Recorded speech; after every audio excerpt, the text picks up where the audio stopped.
नमस्कार विद्यार्थियों, आप सभी का आपके अपने YouTube चैनल आरपीएससी विद नवीन सैनी में स्वागत है। विद्यार्थियों, कल हम पढ़ रहे थे मेवाड़ शैली और मेवाड़ शैली में हमने यहाँ तक पढ़ लिया था। तो इसके आगे आज ये यहाँ तक पढ़ा था कि मेवाड़ शैली से राजस्थानी चित्रकला शैली का उद्गम माना जाता है। अब है मेवाड़ शैली की ही उप शैली है नाथ द्वारा शैली। तो नाथ द्वारा शैली है वो राज सिंह का समय है, वो नाथ द्वारा शैली का स्वर्णकाल कहलाता है और राज सिंह के समय में ही नाथ द्वारा शैली का क्या हुआ था, उद्भव हुआ था। और इस नाथ द्वारा शैली के प्रमुख चित्रकार थे नारायण, चतुर्भुज, घासीराम, उदयराम। और इस नाथ द्वारा शैली में प्रमुख रंग है हरा और पीला रंग है, वो नाथ द्वारा शैली के प्रमुख रंग है। और इस नाथ द्वारा शैली में भगवान कृष्ण, माता यशोदा, गायें, ग्वाले इत्यादि चित्र है वो प्रमुख हैं। समझ गए। अब इसमें किस वृक्ष की प्रधानता है, तो इसमें केले के वृक्ष की प्रधानता है नाथ द्वारा शैली में। ठीक है। और नाथ द्वारा शैली में बने चित्रों को पिछवाई चित्र भी कहा जाता है। क्या कहा जाता है? पिछवाई चित्र भी कहा जाता है इनको। ठीक है। और देखो, और इस शैली का उद्भव है वो श्रीनाथ जी की स्थापना के साथ ही माना जाता है। 10 फरवरी 1672 ईस्वी को क्या हुई थी? श्रीनाथ जी की क्या हुई? स्थापना हुई थी। ठीक है, श्रीनाथ जी की स्थापना।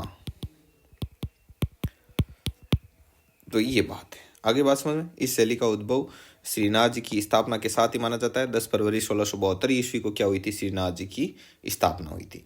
अब देखिए, जैसे भगवान कृष्ण की और जैसे ये हरा और पीला रंग है, ये और भी शैलियों में मिल सकते हैं, लेकिन इस शैली के लिए ये क्या है? प्रमुख है। समझ गए आप? तो इस प्रकार से है। अब आगे बढ़िए। आगे क्या है? आगे है देवगढ़ शैली।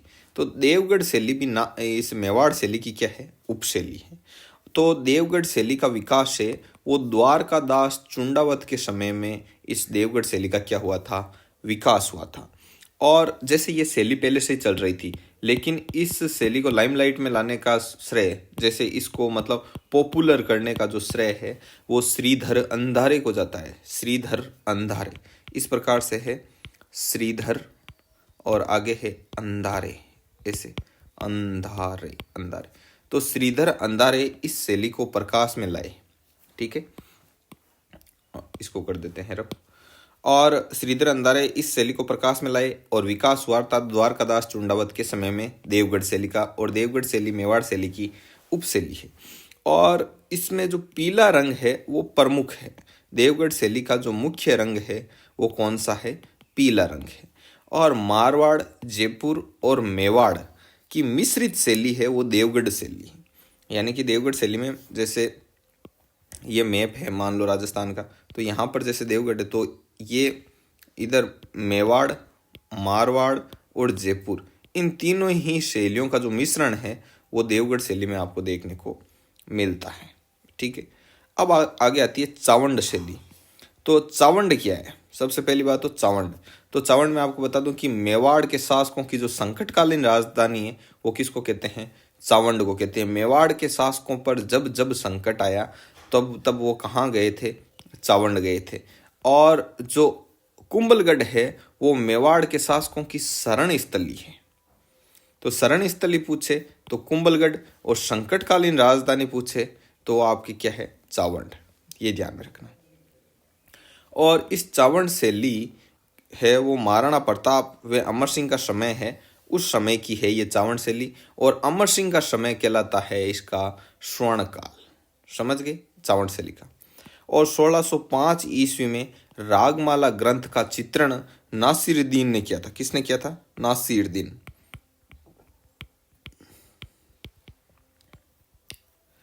तो 1605 ईस्वी में रागमाला ग्रंथ का चित्रण नासिरुद्दीन ने किया था। और ये अभी कहाँ पर है? जो नासिरुद्दीन ने रागमाला ग्रंथ बनाया था 1605 ईस्वी में, ये अभी दिल्ली के अजायब घर में है। कहाँ पर है? दिल्ली के अजायब घर में। अब देखो, जो ये रागमाला ग्रंथ है इसका चित्रण जैसे नासिरुद्दीन ने किया था जो कि अजायब घर में है। अब रागमाला ग्रंथ है क्या? बताते हैं कि रागमाला ग्रंथ है उसमें जो अपने पूरे 12 महीने में आने वाली विभिन्न ऋतुएं, उन मौसम का वर्णन और प्रेम गाथाएं साथ में जोड़ी गई और ऐसे करके बहुत ही सुंदर चित्रण किया गया पूरी साल का, पूरे सारे मौसम का, प्रकृति का, नेचर का, प्रेम का। तो ये है रागमाला। अब इसके बाद में आती है मारवाड़ शैली। तो ये मारवाड़ शैली की अब क्या क्या बातें हैं। इस मारवाड़ शैली को जोधपुर शैली भी कहते हैं और मालदेव के समय में इस शैली का क्या हुआ था, प्रारंभ हुआ था। और जसवंत सिंह के समय चित्रकला में मुगल प्रभाव देखने को मिलता है। समझ गए। तो मालदेव के समय से तो ये मारवाड़ शैली प्रारंभ हुई और जो मुगल प्रभाव है वो जसवंत सिंह के समय से देखने को मिला। मान सिंह के समय नाथ संप्रदाय के चित्र भी बने इस मारवाड़ शैली में, ठीक है। और पीले रंग का प्रयोग इसमें मुख्यतया किया गया है, ठीक है। अब मारवाड़ शैली में किस किस के चित्र हैं ज़्यादातर, जैसे अपने नाथद्वारा शैली में पढ़े थे कि भगवान कृष्ण के, माता यशोदा के, गायों के, ग्वाले के, वैसे मारवाड़ शैली में किसके? तो मारवाड़ शैली में डोला मारू के, मुम्मल दे के, निहाल दे के, रूपमती, बाज बहादुर, पंचतंत्र, दुर्गा सप्तमी इत्यादि के चित्र हैं किसमें? मारवाड़ शैली में, ठीक है। और इसके प्रमुख चित्रकार कौन हैं मारवाड़ शैली के? तो आपके एक तो किशनदास, अमरदास, शिवदास, वीर जी, जीतमल, छज्जू बाटी, ये प्रमुख चित्र है। यहाँ पर ऐसे कर लेना, ये नारायण दास होगा, नारायण दास। तो नारायण दास है, बिशन दास है, ये बिशन दास है, ध्यान रखना ऐसे, बिशन दास, ठीक है। और उसके बाद में अमरदास, शिवदास, वीर जी, जीतमल, छज्जू बाटी ये प्रमुख चित्रकार है। और गज सिंह के समय 1623 में वीर जी ने रागमाला का क्या किया था? चित्रण किया था। तो जो रागमाला था, जो ग्रंथ है, मतलब रागमाला में ऐसी स्टोरी होती है, उस स्टोरी का चित्रण किसने किया था? वीर जी ने किया था। और किस में? मारवाड़ शैली में किया, ठीक है। अब इसमें और क्या क्या है? इसमें आम का वृक्ष है वो प्रमुखतया है, ऊंट, घोड़ा, कुत्ता, इनको प्राथमिकता दी गई है। और 1591 ईस्वी में उत्तराध्यान सूत्र का चित्रण किया था जो कि बड़ौदा के म्यूजियम में है अभी। ये मारवाड़ शैली का है, समझ गए। ये जो चित्रित ग्रंथ है उत्तराध्यान सूत्र, तो ये 1591 में हुआ था इसका चित्रण और ये अभी कहाँ पर है? बड़ौदा के म्यूजियम में। चौका महल जोधपुर मारवाड़ चित्रकला व जनजीवन की अभिव्यक्ति के चित्रों के लिए क्या है? प्रसिद्ध है।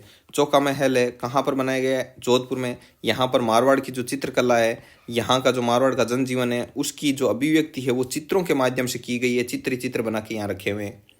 और जोधपुर शैली के पुरुष वे स्त्रियों के चित्र हैं वो गठीले शरीर के, गठीले मतलब ऐसे हट्टे कट्टे, जैसे हरियाणा साइडर अपने होते हैं ज़्यादातर, तो वैसे हट्टे कट्टे बनाए हुए हैं किसमें? जोधपुर शैली के पुरुष और स्त्रियों के चित्र। और मुल्लर नाम का था एक, मुल्लर ने दुर्गादास राठौड़ का घोड़े पर बैठकर भाले से रोटी सेकते हुए का क्या बनाया था? चित्र बनाया था। तो ये चीज़ भी बहुत ही ज़्यादा क्या है? इम्पोर्टेंट है, इसको आप विशेषतया ध्यान में रखना। किशनगढ़ उप शैली है। तो किशनगढ़ की जो शैली है वो राजा सावंत सिंह, जो कि क्या करते थे, नागरीदास के नाम से पॉपुलर थे, का समय है वो किशनगढ़ शैली का क्या माना जाता है? स्वर्णकाल माना जाता है। इस शैली को प्रकाश में लाने का श्रेय किसको जाता है? एरिक डिक्सन और फयाज अली को जाता है, ठीक है। सावंत सिंह ने अपनी प्रेमिका रसिक बिहारी, ये कहीं कहीं आपको रसिक प्रिया भी लिखा हुआ मिल सकता है, रसिक बिहारी का चित्र राधा के रूप में चित्रित करवाया और चित्रकार था मोर ध्वज निहाल चंद था। इसकी मैं स्टोरी बता दूंगा आपको, ठीक है। और ये जो राजा सावंत सिंह थे, बाद में इन्होंने संन्यास धारण कर लिया था और अपना नाम है वो नागरीदास कर लिया था, ठीक है, नागरीदास। और देखो ये चित्र है जो कि प्रेमिका थी रसिक बिहारी, उसका चित्र किसने बनाया? मोर ध्वज निहाल चंद ने। तो ये जो चित्र बनाया किसका? रसिक बिहारी का। ये किसकी प्रेमिका थी? सावंत सिंह की। और इस जो चित्र को इसने राधा के रूप में मतलब ऐसे चित्रित करवाया कि भाई कोई पूछे तो बता देना कि भाई राधा का चित्र बना रहा हूँ, ठीक है। और यही चित्र जो रसिक बिहारी वाला था बणिठनी कहलाता है। क्या कहलाता है? बणिठनी। और डिक्सन ने इसे भारत की मोनालिसा कहा। डिक्सन ने जो इस रसिक बिहारी का चित्र था बणिठनी के नाम से पॉपुलर, इसे भारत की मोनालिसा कहा। और इसमें नारी सौंदर्य का चित्रण है। वल्लभ संप्रदाय का प्रभाव होने के कारण कृष्ण लीलाओं के चित्र भी मिलते हैं किसमें, किशनगढ़ उपशैली में। किशनगढ़ उपशैली पर वल्लभ संप्रदाय का क्या है, प्रभाव है। इस कारण वल्लभ संप्रदाय के लोग कृष्ण भगवान को मानते थे। अतः किशनगढ़ शैली में जो चित्र बने हुए हैं उनमें आपको ज्यादातर कृष्ण की लीलाओं का क्या मिलेगा, वर्णन मिलेगा। और देखिए आगे, और आगे ये है कि अमीर चंद चित्रकार था, ने चांदनी रात की संगीत गोष्ठी का क्या बनाया था, चित्र बनाया था। अमीर चंद चित्रकार था उसने। और किशनगढ़ शैली में कांगड़ा शैली का प्रभाव भी देखने को मिलता है। और इसमें जो किशनगढ़ शैली में जो बेसरी है, मतलब जैसे महिला का किसी ने चित्र बनाया जैसे बनी ठनी का, तो उसके नाक में जो आभूषण पहना हुआ है उस नाक के आभूषण को क्या कहते हैं, बेसरी। इसमें सफेद व गुलाबी रंग का मिश्रण भी देखने को मिलता है। किशनगढ़ जो शैली है उसमें सफेद और गुलाबी रंग का प्रभाव आपको देखने को मिलेगा। किशनगढ़ शैली के जो प्रमुख चित्रकार थे वो थे मोरध्वज, निहाल चंद, भंवरलाल, लाडलीदास, सूरध्वज। ठीक है। और इसमें सांझी लीला भी क्या है, प्रमुख चित्र है किशनगढ़ शैली का। केले का वृक्ष इस किशनगढ़ शैली का प्रमुख वृक्ष है। ठीक है, जैसे कहीं पर कदम का किसी किसी का होता है ना, वैसे किशनगढ़ शैली में केले का वृक्ष है। और भारत सरकार ने 1973 ईस्वी में बनी ठनी पर 20 पैसे का डाक टिकट जारी किया। ये फैक्ट बहुत ही ज़्यादा इम्पोर्टेंट है। अब आप देखिए कि जो ये हुआ क्या था कि यहाँ का जो राजा था सावंत सिंह नाम था, सावंत सिंह। तो सावंत सिंह के अनेक रानियां वगैरह भी थी। और इसके एक बताते हैं कि कोई पासवान थी, पासवान ऐसे दासी टाइप। ठीक है, तो वो पासवान थी, इससे सावंत सिंह क्या करता था, प्रेम करता था। ठीक है, और इसका नाम था इस पासवान का रसिक बिहारी, या रसिक प्रिया भी आपको मिलेगा कई जगह देखना, रसिक बिहारी। तो एक बार सावंत सिंह के इनके प्रेम प्रसंग था। तो एक बार यहाँ पर क्या था, एक चित्रकार आया। कौन आया, चित्रकार। और चित्रकार का नाम था निहाल चंद। इस निहाल चंद को सावंत सिंह ने कहा कि निहाल चंद एक चित्र बनाओ। कि किसका बनाओ, कि इसका बनाओ, रसिक बिहारी का। कि अच्छा चलो ठीक है, बनाते हैं चित्र। ये लगा के बैठ गया चित्र बनाने के लिए। तो बैठा, ये चित्र बना रहा था। तब इसको बोला कि तू चित्र बना, और कोई पूछे ना किसका चित्र बना रहे हो तो बोल देना किसका बना रहे हैं, राधा का चित्र बना रहे हैं।